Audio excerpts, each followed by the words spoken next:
This is 6 Minute English from bbclearningenglish.com. Hello and welcome to 6 Minute English from BBC Learning English.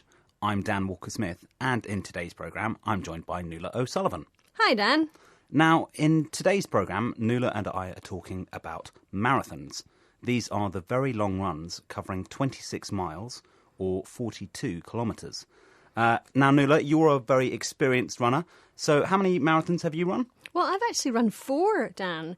I've run them in the Netherlands, Ireland, Germany and France. Okay, which was the best out of the 4 you did? Oh, definitely France.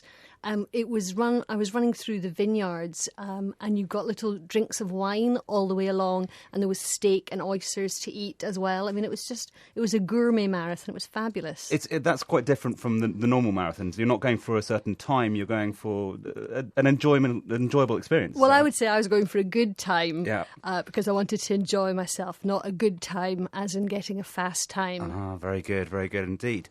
Okay, well, I'm running my first ever marathon in just under a month's time. I'm running the Brighton Marathon on the south coast of England, so maybe you can give me some advice on that. But right now, I have this week's question for you. Marathons recreate a legendary ancient run from Marathon to Athens in Greece. But which country hosted the first ever modern marathon in 1896? Was it A, Greece, B, Britain, or C, France? I'm going for France. OK, well, we'll see if you're right at the end of the programme. Now, before we play a clip, Nuala, I want to talk to you about nutrition and hydration. Everyone tells me that these are really important for long-distance running. So could you tell me a little bit about them? Sure. Well, nutrition is a technical word for the process of absorbing food. If food is nutritious, it's good for your health. OK, and what about hydration? Well, to hydrate something means to add water to it. So when you're running, you have to consider hydration, or how much water you're taking in, because you're going to lose a lot through sweat. So if you're doing a lot of exercise, you can become dehydrated. That means becoming ill from not having enough water. OK, well, let's have a listen to the British novelist and marathon runner, Bidisha. Here she is comparing the repetitive movement of running to a kind of meditation. Could you explain what meditation means here, Nuala? Well, meditation can mean either deep thought or a period of calm relaxation on an almost religious level, which is quite different to what you imagine running to be. Yeah, very much so. That's not my experience of running. Well, let's listen to Bidisha talking about running. What religion does she compare it to? You see those athletes in the park and you think, my God, they must be in pain. But actually what they're doing is a sort of Zen exercise of relaxing into the movement. Well, she describes their running as a sort of Zen exercise. Zen is a form of Buddhism that focuses on meditation. But I think she was closer to my experience when she said, my God, they must be in pain, because I've been training since Christmas, more or less, about 4 months now, and I'm definitely getting some pains when I'm doing my long runs. Oh, what sort of pains do you get, Dan? Blisters? Blisters are the painful pockets of fluid on your skin. They're usually caused from rubbing or if you burn yourself.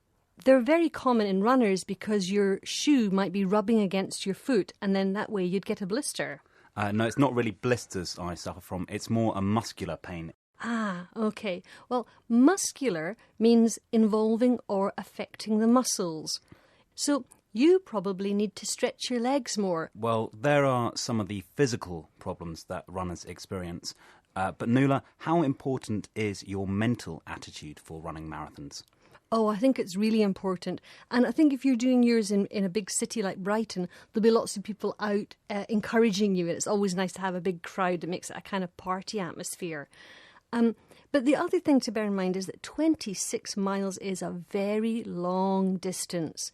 So you might want to break it down into bite-sized pieces. Bite-size literally means something that's small enough to be eaten in one bite. But usually when people say something is in bite-sized pieces, they mean it's in small pieces that are easy to manage or understand. So my advice would be, don't think about running the whole 26 miles. Just think of the next 3 miles in front of you.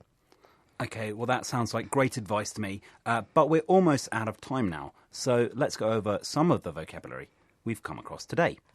Marathon. Nutrition. Nutritious. To hydrate.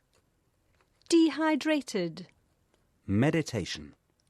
Zen. Blisters. Muscular. And bite-sized pieces. And let's go back to today's question. I asked you, Nuala, in which country was the first modern marathon run? And I guess France. Was I right? No, you weren't. It was actually in Greece. It was in 1896, and they created the modern marathon to essentially recreate the ancient run. There were only 17 runners, so very different from today's marathons when we have thousands of runners. And of the 17, 9 of them were Greek, and only 9 people actually finished the race. But from all of us here at BBC Learning English, thanks so much indeed for listening, and goodbye. Goodbye. That was 6 Minute English from bbclearningenglish.com.